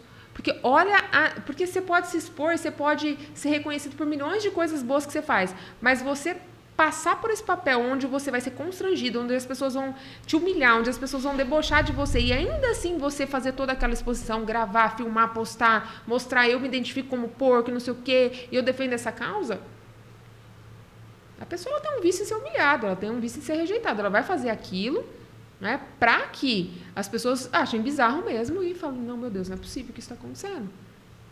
Então, são as feridas emocionais lá da infância, lá atrás, que vão repercutir nesse adulto adoecido. Sim. É engraçado, né? E aí vira uma família, né? Porque, tipo assim, até então eu conhecia uma família, né? Tinha família normal, né? Aí tem a família universal, né? Ali, começo dos anos 2000, né? Eu não quero ter filho, né? Nós não queremos ter filho, né? Aí o cara chega 8 horas da noite do trabalho, olha pro Rottweiler, vem cá com o papai, né? E trata o Rottweiler como um filho, né? Então é a família universal, né? E acontece, né? O que tá acontecendo com isso aí, né? Eu não quero ser, né? Não quero ser pai, não quero ser mãe. Aí chega, vou levar pro meu gato, né? O meu filho, né? Não, vou comprar ração pro meu filho, tem que comprar. Achei bom esses dias, eu liguei pra minha mãe, né? Minha mãe tem 80 anos, né? Mora sozinha, lá no sul. Aí eu liguei pra ela, fiz uma videochamada, né? Falei assim, ô mãe, você já comprou o teu bebê reborn? Assim, não, vou comprar o marido reborn. Boa, 80 anos. Ficar sozinha pra quê, né? Mas eu queria te perguntar uma coisa que eu acho bem interessante. Esse dia eu estava vendo um psiquiatra, um colega teu, acho que é de São Paulo, se eu não me engano, ele falando uma coisa que me deixou achei muito interessante. Ele falou assim, o vício maior hoje não é cocaína, não é heroína, não é maconha, não é nada. O vício mais complicado hoje de tirar é o tecnológico. Por quê? Porque eu tenho que ir comprar cocaína, comprar isso, aquilo, eu tenho que subir ao morro, eu tenho que pegar meu carro, eu tenho dificuldade de ir lá, né? Posso acontecer 1000 coisas, né? Então eu tomo um certo cuidado. Agora, o celular está do meu lado, 24 horas por dia, eu não desgrudo dele, né? Como é que está essa dependência tecnológica que, para mim, eu sempre falo para o nosso pastor, né? Para cada vez mais falar sobre essas dependências tecnológicas, até em pregações, né? Eu peço para ele, porque eu acho que isso aqui é uma doença terrível, né? É uma doença terrível, eu não consigo, apesar de considerar patológico o uso, eu não consigo mais vislumbrar, assim, com a minha humilde inteligência, as pessoas viverem sem também, né? Eu falo que a gente vai ter que aprender a fazer um gerenciamento do uso. E esse vai ser o grande desafio, porque quem conseguir vai conseguir se manter saudável. Quem não conseguir vai ficar cada vez mais escravo. E a questão não é só a dependência, é a sensação que isso vai trazendo fisicamente. Você pega uma pessoa que ela tem a dependência, gente, isso em vários eventos, congressos, vários, seja coisa da parte espiritual, da parte de psiquiatria ou outros eventos que eu vou, você vê lá, a pessoa está desesperada, brigando para usar a tomada, né? O celular está com 40%, a pessoa já está, nossa, vai acabar minha bateria e tal, e como que eu vou fazer? Só que tudo hoje em dia é pelo celular. Se você vai pedir um Uber na cidade grande, é pelo celular. Se você não quer carregar cartão, tem pessoas que têm o aplicativo do banco no celular. Se você precisa pedir uma comida, um iFood, entrar em contato com o restaurante, é pelo celular. Se você quiser pedir droga na sua casa sem sair da sua casa, é pelo celular. Então, antes a pessoa que subia um morro, hoje ela manda um WhatsApp e o cara te entrega. Então, a chance da gente viver sem um celular hoje, não sei, eu acho que, sem contar, né, que a gente está muito mais... O que mais me preocupa no celular não é nem isso. O que mais me preocupa no celular é o quanto a gente fica preso à necessidade de registrar as coisas através do celular e o quanto a gente perde de vivenciar o momento na íntegra ali do que a gente está passando. Então, por exemplo, a pessoa ela vai para uma viagem, ela está muito mais preocupada em fazer os cliques perfeitos, as fotos perfeitas, o que ela vai postar, qual vai ser a legenda, quantos likes ela vai ter, quem que vai olhar, quantos reels ela vai fazer, qual o engajamento que aquilo vai dar, do que ela parar ali e contemplar aquilo que ela sempre quis, que era conhecer aquele lugar. Então, eu fiz uma viagem no ano passado e eu fiz uma experiência de ficar 7 dias sem postar absolutamente nada. Você não usou o celular? Nada. Eu usei o celular, eu usei o celular, mas, por exemplo, sem ficar postando em rede social, sem... E dava uma vontadinha assim, não? Não, eu fui com esse propósito, eu acho que minha mente estava tão assim... Eu uso muito o celular, porque eu atendo online, né? Então, eu dependo muito do celular. Como eu atendo paciente do Brasil todo, eu tô o tempo todo com o celular. Os pacientes têm contato direto comigo pelo celular. Então, o WhatsApp, ele se torna algo que às vezes é cansativo, né? Porque você não vence ele, né? Quando você termina de responder, as pessoas que você respondeu, você tem uma sequência para responder de novo. Então, existe uma interação ali. Então, essa vibe de entrar ali, falei, gente, era meu sonho conhecer. Eu não tenho que me desintoxicar? Por que eu tenho necessidade de estar com o meu celular na hora do almoço, na hora da janta? Por que eu tenho que ter essa necessidade? Por que eu não posso desligar e aproveitar um convívio com os amigos, com a esposa, com o filho? Mas então, as pessoas estão perdendo o jeito de se relacionar. Você quer que eu fiz agora? Eu vou almoçar. Eu deixo o celular na caminhonete e depois que eu vou pegar. Eu estou tentando me policiar. Eu já fiz no celular também. Hoje, quinta-feira, ele já entra no silencioso. Ele saiu do silencioso hoje, era umas 9 horas da manhã. Eu também vivo com o celular no silencioso, porque eu não consigo trabalhar. Você não responde o celular? Não, um pipi, se você escutar, você já quer pegar. Porque quinta e sexta é impossível você ficar... Eu não respondo porque eu não dou conta. Ela responde 11 horas da noite. Ah, é? Nossa... Mas eu demoro, mas eu respondo. É verdade. Mas o que você diria a um pai e a mãe que está nos assistindo? Não tem uma idade mínima para mim disponibilizar um celular para os nossos filhos? Eu me preocupo muito com criança, né? Nossa, estabelecer uma idade mínima é complicado. Eu acho assim, se o pai ele tiver coragem de entregar o celular para uma criança que não tem discernimento, que não tem sabedoria, que não tem capacidade assim, para entender os riscos que ela corre com relação àquilo que ela acessa ali, o pai tem que monitorar, né? Hoje em dia existem vários jeitos assim do pai espelhar o celular um no outro, entender como que funciona, tipo o que está bloquear alguns aplicativos, alguns sites e tudo mais, e eu acho que isso tem que ser feito. Agora, eu tenho uma colega minha que eu acho ela super raiz. As meninas dela têm, acho que a mais velha tem 14 ou 15 anos e não tem celular até hoje. Opa! Né? E ela fala, minhas filhas vão aprender a desfrutar o momento, a viver. E ela estimula o esporte, ela traz as meninas para um outro contexto. Que é o que, hoje em dia, é o que evita droga, é o que evita abuso, é o que evita... Você tá ali no convívio familiar, você vai estar sendo ensinado. O que você vai pode, ser protegendo. Você vai ser protegido. Né? O celular, ele é ótimo, ele facilita, ele mata a saudade de quem está longe e tudo mais, mas ele te expõe muito. Inclusive, há risco que, às vezes, a gente... Né? Eu tenho colegas minhas que postam lá, nenenzinho, eu estou com uma sobrinha pequena, né? Sou uma tia babona, mas a gente toma cuidado até no que a gente vai postar, porque os pedófilos estão aí na internet. Sem dúvida. Então, você vai lá, bota a criança, ela tá lá de biquininho, de calcinha, tal, de fraldinha, capturar a imagem, né? E o cara tá lá, entendeu? Na malícia dele. Pronto para fazer, para pegar aquela imagem e usar de uma forma ruim. Então, você tem que vigiar mesmo, você tem que entender que a criança ela precisa ser criança. E as crianças de hoje em dia, elas são ensinadas a dançar para ter like.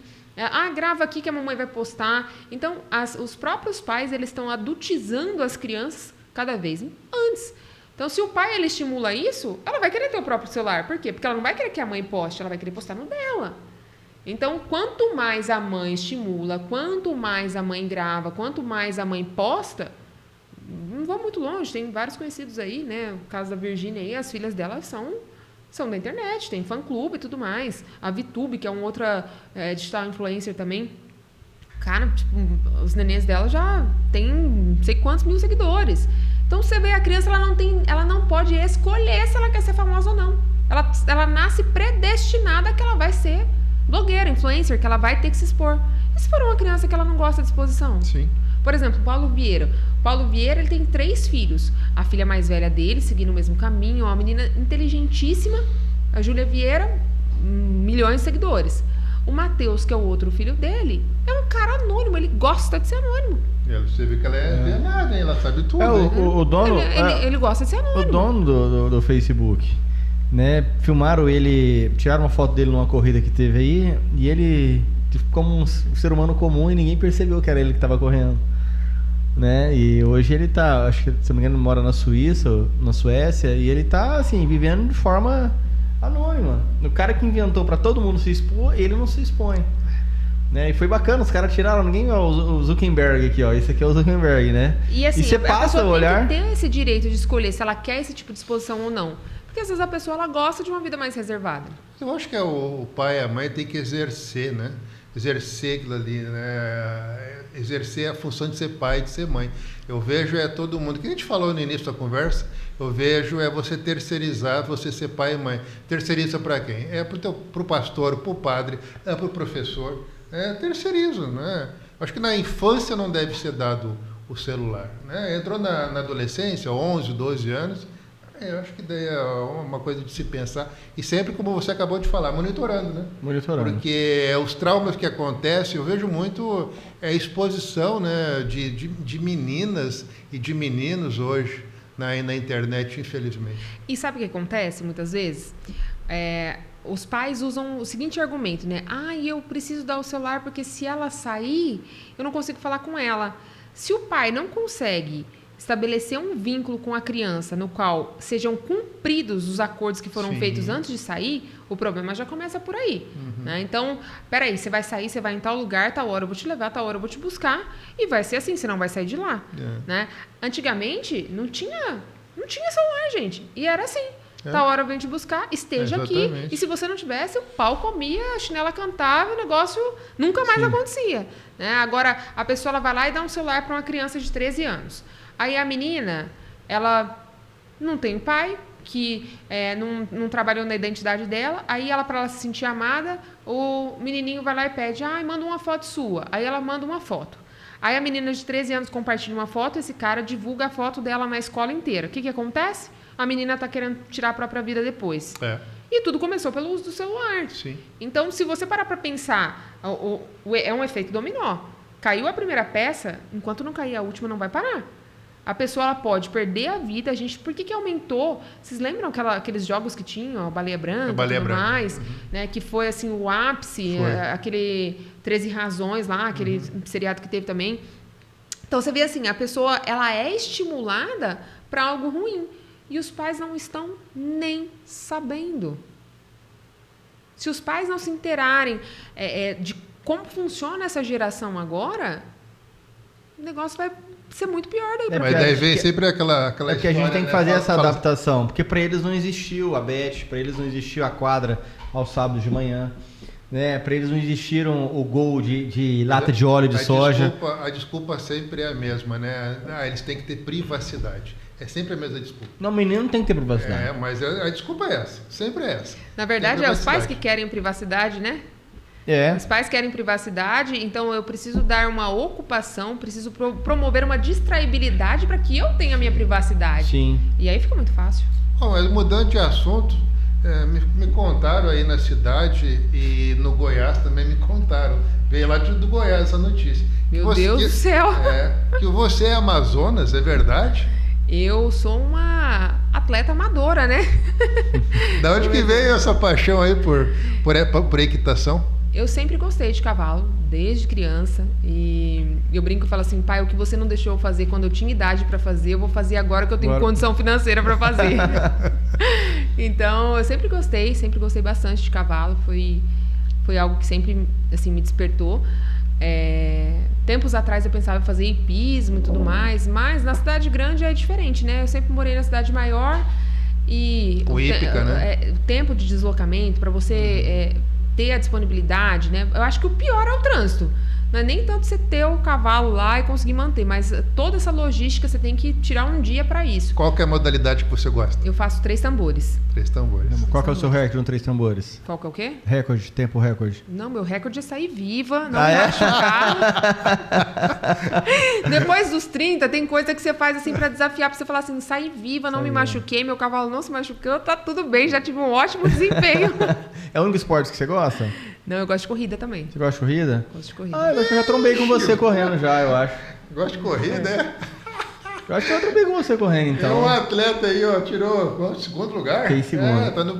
Tá indo no Brasil todo correndo. A gente foi correndo. Foi tirar sarro da gente. Não, isso é rolo do Ferreirinha, né? O Ferreirinha botou pilha na turma, aí o Tanaka me chamou, aí foi eu, o Guilherme, o Ferreirinha. É meio estranho o cara querer correr lá em Ribeirão Preto, hein? Por quê? Ribeirão Preto é meio complicado, não sei não. Não, numa vinícola, a coisa mais linda do mundo, você tem que ver. Foi outro lugar lá, não, Ribeirão Preto. Foi uma experiência muito bacana, foi pesada.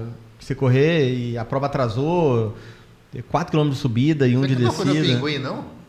Não sei, né? Mas é difícil virar pinguim lá, né? Acho que ele foi no Pinguim lá, hein? Não sei, né? Você acredita que eu não fui? Isso aí. Eu Mas passei- lógico, você é metodista. Você é metodista. Não, pode ir no não, Pinguim, não. Eu fui, aí tem uma turma aqui que tira férias uma semana, um amigo já de infância, deixa a esposa, não, nós vamos, a gente vai. As esposas vai junto, só que é o momento deles, né? E aí eu só cheguei lá na porta do Pinguim no shopping lá e tirei foto, olha aqui onde eu tô, né? Mas eu nem entrei e tal. Eu fui no bar do Seu Nelson, tava mais gostoso lá. Bar do Seu Nelson, muito bacana. Por sinal, a gente se divertiu bacana lá, muito bacana. Isso foi muito bacana lá, uma comida sensacional. É um dos maiores bar que tem lá dentro do shopping lá, em Ribeirão. Você participou aonde? Em provas? Onde é que você foi? Nossa, eu já corri bastante, viu? Aonde que você foi? De corrida? É. São Silvestre? Não, tô falando de Três Tambores. Três Três tambores? tambores eu corri aqui só na região. Corri Cacilândia? aqui em Cacilândia, corri lá no Cervone. Eu comecei faz pouco tempo. Chapadão? Chapadão não. Não? Inocência? Chapadão também não. Tem bastante mulher aqui, né? Tem uma turminha boa. Alessandra? Alessandra, a Gil. A Alessandra é bem competitiva, né? A Alessandra é minha parceira. É? Ela tá com o quê? Uns 3, 4 cavalos? Ah, a Alessandra tem uma frota de cavalo. Eu fui lá no dia, Eu eu fui lá na clínica dela, só não tinha cachorro, só tinha ração. Saco de ração, Eu tenho saco de dúvida ração. se ela tem mais cavalo ou se ela tem mais cachorro. Não, mas Nossa. é mais cavalo, eu acho, hein? Que ela gosta, né? Eu acho que é Legal. pau a pau. É. E você compete com ela? Falo que quando a gente tá no Não vem com essa não aí que é... Né, quer ver? Não disputar, Olha, né? de verdade, a minha maior competição é comigo mesmo. Porque assim, depois Você é que- muito competitiva?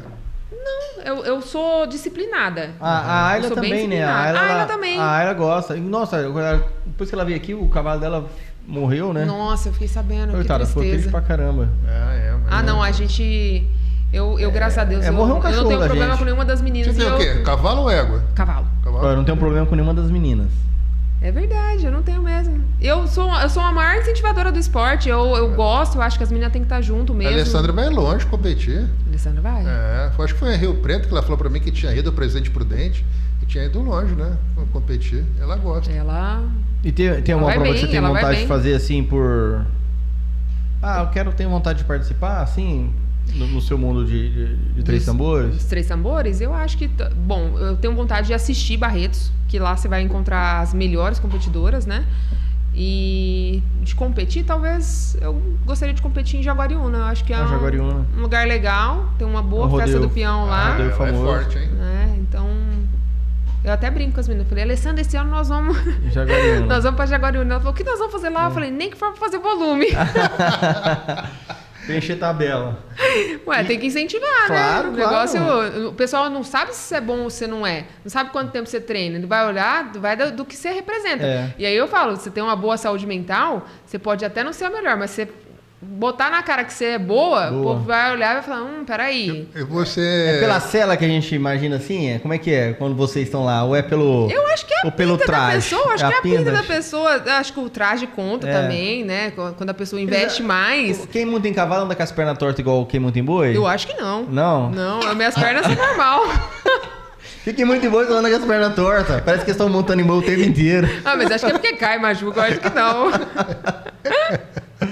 Mas e corrida? Você gosta de corrida também, então? Corrida eu gosto bastante. Já participou de algumas? Corrida eu participei de bastante. Já participei da São Silvestre, fiz 2 meias maratona. São Nossa, Silvestre São você foi? Silvestre? Olha que Que bacana. Esse legal. ano vai uns 20 fazer lá, que é, É. número 100, né? Esse ano. Nossa, eu fui em bastante. Assim, A minha maratona foi onde que você correu? No Rio. Nossa, Uma no Rio e uma em São Fiquei Paulo. 2 dias tentando fazer a maratona do Rio, a inscrição eu não consegui esse ano. Gente, mas 2 eu dias. acho que Eles foi a prova terceirizaram, mais tal. desafiadora, porque Sério? o calor do Rio. Eu lembro que a prova largou, era 7 horas da manhã, e assim, no 7º, 8º Tem quilômetro uma já tava. Tem. Já tava assim, derretendo. Pergunta pra mim onde é que ele vai correr. E você, onde você vai correr? Perguntei. É metido. Fala aí. Eu vou Fala aí. correr a meia maratona de Roma. De Roma. Só é outro nível, De Campo Grande. Nossa! É outro nível. De Campo Grande, agora dia 7. Onde é que eu vou? Vou pra Roma. De Campo vou Grande, competir não. em Roma. Não, e Olha de assim, chegar ó. lá, né? Deus há de abençoar, que eu vire tão atleta assim que eu vá correr em outros países. Não, mas eu... Eu comecei a correr também. Mas sabe De por quê? quem? Hã? De quem? Não, eu terceirizei um amigo meu, ele tá correndo por mim. Mas sabe o que é, Mirelle? É mais barato do que terapia.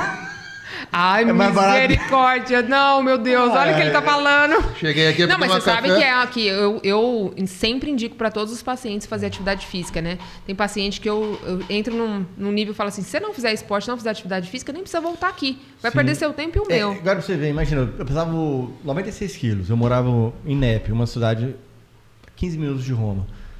E só tinha pescoço, barrigudinho e tal, baixinho, era bolinha. Você era gordinho? Gordinho. Quantos quilos você pesava? Cheguei a pesar 96 quilos. 96 quilos? 96 quilos. E agora? Agora eu fico brincando. Eu começo a semana com 84, termino com 81, 80. Começo com 84, 81, achei que você tinha menos. Você tá bem, hein? E aí o pessoal fica assustado pelo tempo que eu faço, né? Geralmente, igual eu fui correr em Floripa, eu fui fazer a meia pra 1h30. Fiz com 1h32, me deu câimbra bem lá no shopping, lá Quantos que fazia a quilômetros? curva, 21 quilômetros. Eu tava correndo um pace muito legal. Tava com 80 quilos. Ali no Beira-Mar Shopping que tirou câimbra? Não, lá embaixo. Você pega a Beira-Mar, vai lá embaixo. No Iguatemi. No Iguatemi, lá no Santa Mônica. Né? Aí você faz o retorno, você passa mais 2 km depois do shopping, faz o retorno e sobe.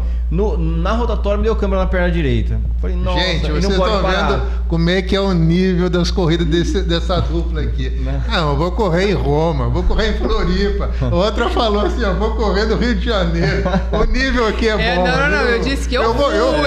Se eu for correr, eu vou correr no Aporé, olha lá. Mas correr no Aporé tem seus desafios. Imagina. Imagina. A mais com calor eu sofri foi na Corrida de Reis, em Cuiabá. Foi 10 quilômetros lá. assim. Também lá. Cuiabá. Eu fiz com 41 alto. Assim, mas foi muito... Mas olha, uma dica, viu? Aqui em Cacilândia, eu acho que não tem, ou se tem, eu desconheço, nenhuma equipe, assim, né? De assessoria para corrida. Não, a gente está montando agora, as camisetas nossas estão para chegar. Chama Esquadrão Cacilândia. Você não participou naquela corrida que teve aqui? Não, quando eu fiquei sabendo, já tinha acabado as inscrições, você acredita? Nossa. Poxa vida. Agora a gente vai correr numa mais semelhante a essa no Chapadão, no final de semana. Mas como eu tô na preparação da minha maratona, então é mais um treino de luxo, assim. Outro nível, né? É um treino de luxo, outro nível. Mas de graça, um alimento não perecível. Indo para um outro assunto, a tua família é toda evangélica? Conta um pouquinho para nós. Minha família é evangélica, nós somos cristãos. Eu falo que eu tive o privilégio de nascer num berço, né, onde eu já fui ensinada desde pequena. Amém. E graças a Deus, assim, a gente serve ao Senhor. Acho que boa parte da família, né? Um ou outro, assim, que às vezes dá uma negociada com Deus, mas... Ainda. Ainda. Né? Você tá Ainda lá. não se rendeu, mas vai se render. Fica na barganha. Jesus, E como é que é... Como é que você procura ter essa intimidade com o Senhor? Como é que é a tua procura? Engraçado, né? Apesar de ter nascido num berço evangélico, eu falo que eu verdadeiramente conheci Jesus na íntegra, assim, de viver a dependência do Senhor quando a minha irmã quase morreu. Então, ali eu conheci quem era o Deus que eu servia. E ali eu entendi que eu tinha um pai que cuidava de tudo, de todos, acima de todas as coisas. E a minha vida mudou muito, porque quando eu entendi essa relação com Deus, eu falo que relação é intimidade, né? É você ter convívio com a pessoa. Aí eu passei a ler mais a Bíblia, a orar mais, a investir tempo na presença de Deus. Eu fui fazendo cursos, entendendo sobre cura e libertação, fui entendendo sobre a palavra de Deus, princípios bíblicos, que foram norteando a minha vida e as minhas condutas para não só falar sobre Jesus, mas para tentar viver na íntegra aquilo que eu estava aprendendo. Porque falar que é crente, todo mundo, né? Crente até o diabo é.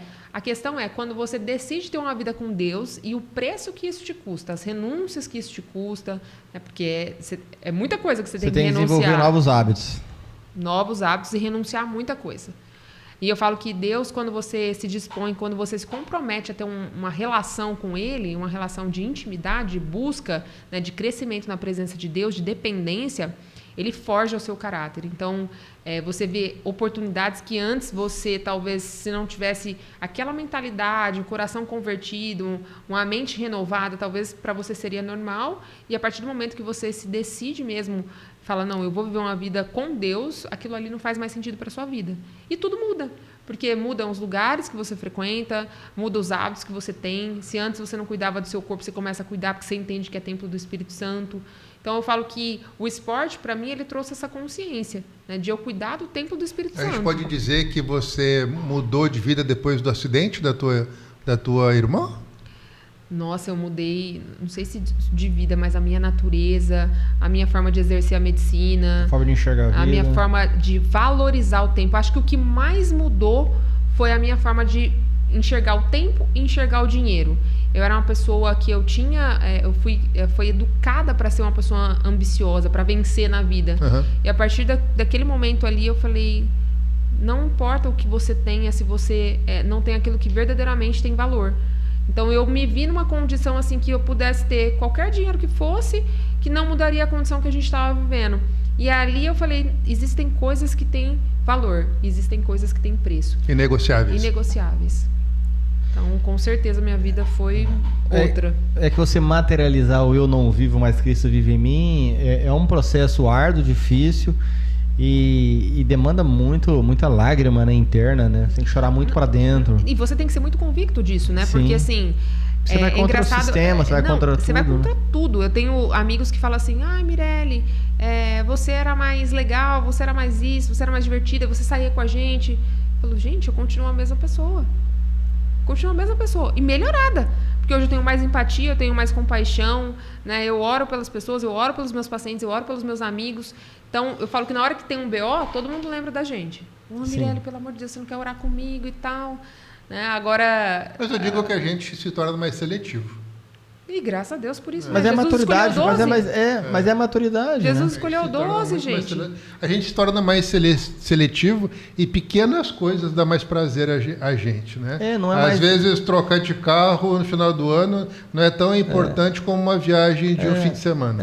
O qualitativo é melhor do que o quantitativo, né? Não sei se é... Sem dúvida. Né? E eu falo que isso não existe uma Mirelle que era religiosa. Existe uma Mirelle que hoje, com todas as falhas, com todas as humanices, né? Porque a gente é humano, a gente é falho, a gente é pecador, tenta melhorar todos os dias. E você tem algum ministério na igreja? Que você exerce? Eu já fui do Ministério de Intercessão, quando eu congregava na minha igreja de Marília. E agora estou vindo para cá, estou estudando a possibilidade aí de, talvez junto com o pastor, pensar em alguma coisa para mulheres... ou alguma coisa voltada para o esporte, que eu gosto bastante também, que eu acredito que seja um meio de evangelizar. Sim. E o que você acha clinicamente falando, você está no consultório, tem algumas pessoas que usam, às vezes está 1 hora e meia com a pessoa ali, de falar com Deus. Tem umas pessoas que são a favor, tem outras pessoas que não acham bacana estar falando. Qual que é a tua opinião sobre isso? Existem perfis diferentes de médicos e existem pacientes para determinados tipos de médicos. Então, todos os meus pacientes, é explícito, eu falo de Jesus, o meu linguajar, eu falo que ele expressa a minha vida com Deus. Então, eu não prego nada do que eu não vivo.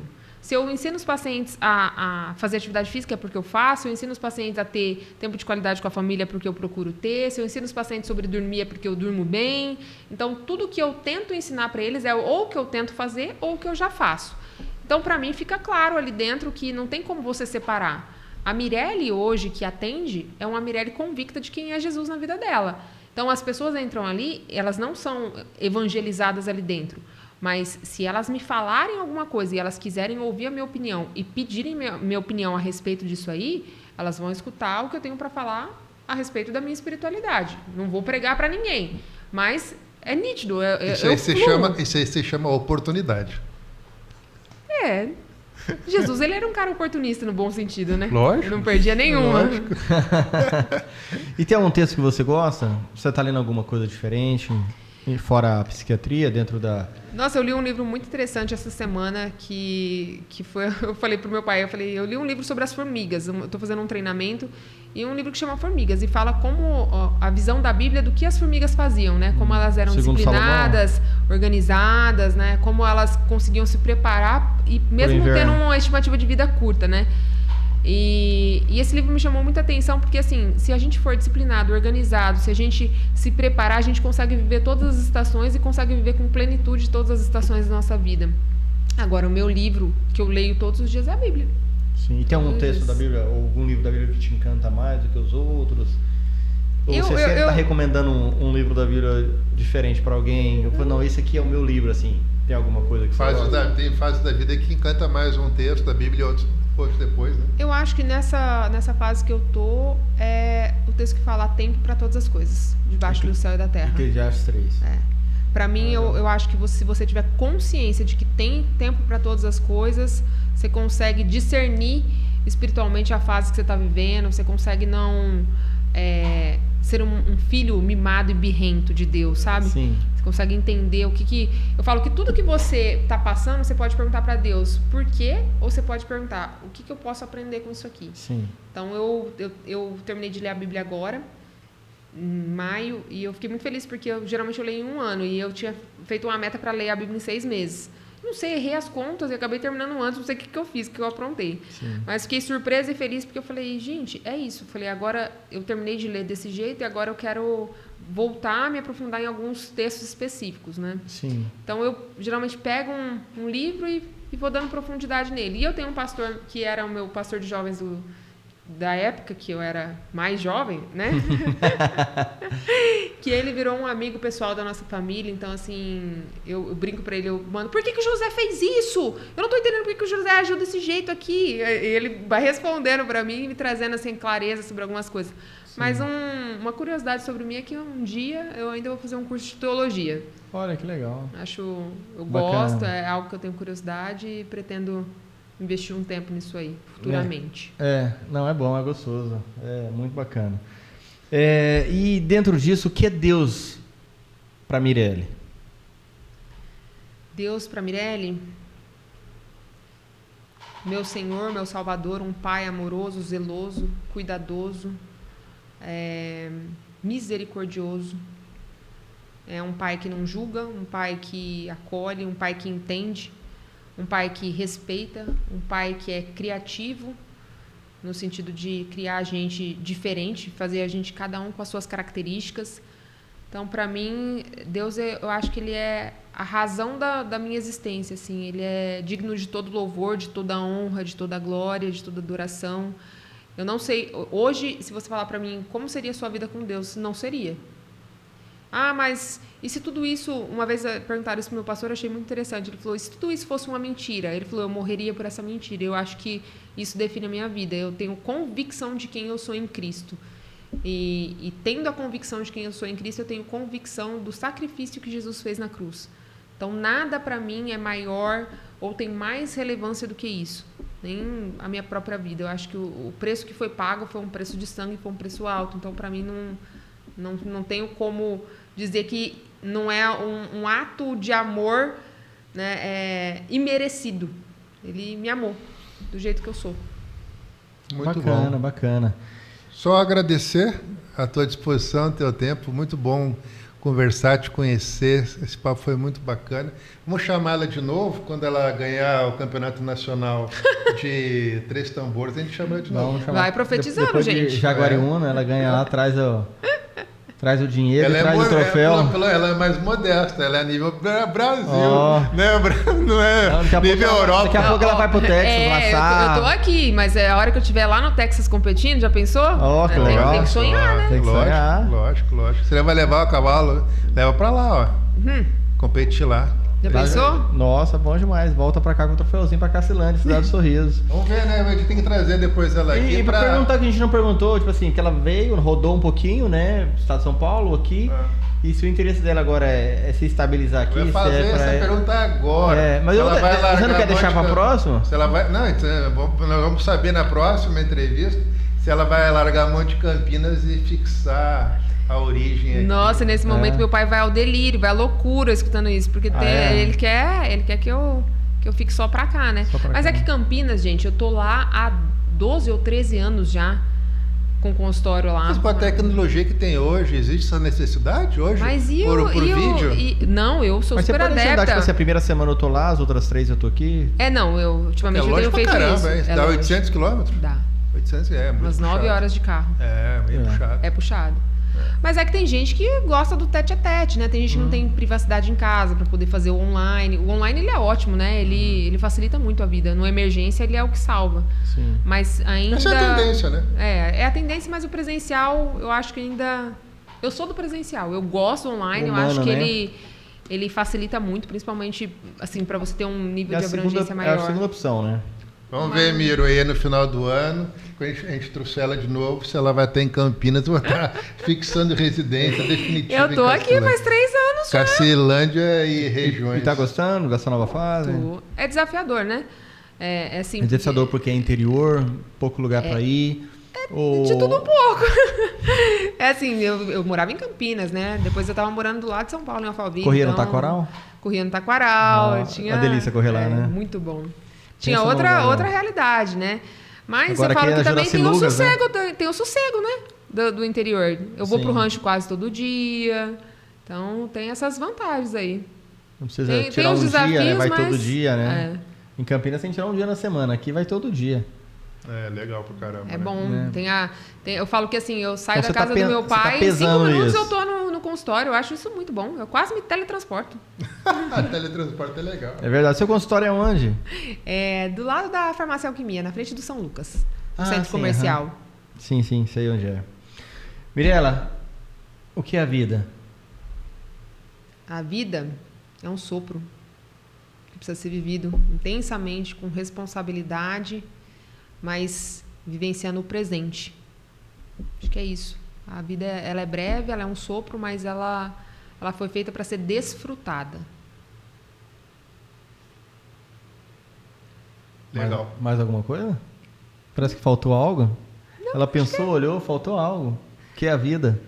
Eu acho que eu tenho um conceito de vida diferente, né? Eu falo que a vida ela é um equilíbrio. É você entender as suas prioridades, fazer uma boa gestão de tempo, é você viver de acordo com os seus valores e viver perto das pessoas que você ama. É isso aí. Legal. Bacana. Ser feliz não precisa de muito. Ser feliz é uma decisão É verdade. Sim. diária. Vamos aos nossos patrocinadores. Vamos lá. Gente, a gente quer agradecer a Atlética Academia, ao Laboratório de Análises Clínicas e Citológicas, o LIB, o Bora Beach, Laborges, Carolina Silva com Estética e Depilação a Laser, Cacilândia Urgente com o nosso amigo Corino, a Papelaria Silva e o Hotel Esplanada, pelo telefone 67 98122 3282. Quero agradecer vocês que nos ajudam a contar histórias bacanas. Tá faltando o nosso amigo, que foi o último. Não, é verdade, né? Escrevi aqui. E temos um novinho, fresquinho, na verdade, né? Oh, será que a Mirella vai lá com a gente lá ou não? Ou ela não tem coragem? Vamos ver se ela... No novo patrocinador. No novo patrocinador. Acho que vai, hein? Acho que não, ela amarelou. Amarelou? Será que ela amarela ou não? Não, amarela não. Vamos convidar ela. Eu sou filha do Miro, hein? Vamos convidar ela. Será que ela vai? Ó, deixa eu falar um negócio pra vocês. Vou ensinar uma coisa pra vocês. Diz a lenda. Nós vamos em bando, ó, vou te fazer o convite. Vai eu, a minha mulher, vai ele, eu vou te fazer o convite. Se você quer ir lá, né? Nós vamos lá para ver o jiu-jitsu. Como é que é lá o jiu-jitsu? Eu fazia Muay Thai. Você fazia mais tarde? Aí, Olha vai. Sério? Sério? Então você é bem... Eu fazia Muay Thai. Eu sou do esporte, eu falo pra vocês. A gente trouxe aqui os dois professores, né? Eles abriram academia aqui. Eles fizeram um convite pra gente pra assistir uma aula. Então por isso que a gente vai Mas te você vai convidar. assistir ou você vai lá fazer? Não, a ideia é assistir. Se a gente se empolgar, vamos pro tatame. Vamos botar tanto. Não, eu tô marcando com a colega minha da gente fazer uma aula experimental. Experimental pra ela, né? De Muay Thai. De Muay Thai. Lá tem. Nossa, mas o jiu-jitsu, ele é meio brutão pra mulher, né? Se bem que- Não. Ó, lá tem boxe. Meu filho ficou em segundo lugar em Goiânia. Assim, muito... Não, vamos contar muito pra ela bom. que tem lá. Tem boxe, tem MMA, né? MMA, acho que Muay Thai. Muay Thai. Muay Thai. E tem jiu-jitsu. E defesa pessoal. É, defesa pessoal. Então é bem completo. Deve ser escolhe o segmento que você E vai quer. ter vários horários agora. Não, isso, gente, e eu Na falei isso Antônio essa Paulino. semana. Eu falei assim, não é possível que em Castelândia não tenha um Dois lugar. professores. Né? Porque para as crianças isso É, também é muito bom. Ela disciplina isso aí. muito, a luta ela disciplina muito, né? Você aceita o desafio? Você vai com a gente? Vocês vão no Muay Thai? Vamos. Ele titubeou, ele titubeou. Muay Thai é só pra assistir. Não, nós vamos lá. Não, vamos fazer uma aula de Muay Thai. É aquele negócio que é aqui, não é? É, cotovelada, chute, soco. Aquele negócio bem delicado. Você gosta do Sagat, do Street Fighter? Ou você nunca jogou? Não? Graças a Deus. Mas você lembra dele, né? Lembro. Ah, você jogava Super Nintendo? Não, eu não sou de jogo, não. Né? Eu gostava de videogame. Eu gosto, aquele grande dragão branco. Gente, eu desde pequena não sou de jogo. Eu era da fase do... Vai revelar a nossa idade, né? Mas o Cavalo de Fogo, lembra desse desenho? Opa! Lembro. É antigo, hein? Gente, foi bom demais falar com ela. Conhecer uma pessoa super bacana, interessante. Filha do Miro Celso. Então, vamos trazer o Miro aqui também, né? Vou falar sobre pecuária de leite e pecuária de corte, né? Ele é um cara bacana, um cara que entende bastante, um cara com uma visão bem diferente. Vamos trazer ele aqui também, né?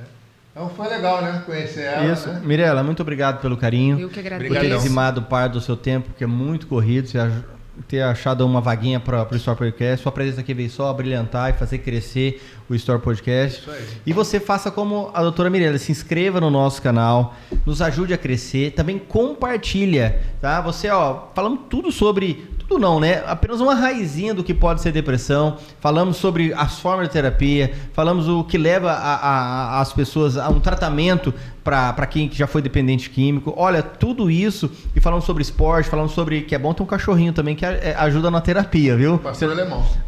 Ou o bulldog francês também serve. Ou um pugzinho. Ou vira-latazinho também. Ou um pug. Vida, ou gente. aquele que fica roubando a comida no seu lixo. Pega ele e bota pra dentro do portão, né? E ele vai te ajudar. Aí vai sarar você. Ou uma corrida também, 21 km, meia maratona, aí resolve aí o seu problema também, né? E, gente, se inscreve no nosso canal, Store_Pod. Você pode estar aí nos ajudando também a crescer. Daqui a pouco uma pequena parte da entrevista dela vai estar aqui também. E você pode compartilhar, se inscrever e também ativar aquele sininho, porque toda vez que a gente gravar um vídeo aqui, aparece para você e você vai estar aí compartilhando novamente os próximos stories. Muito obrigado. A próxima história pode ser a sua. Tchau, tchau.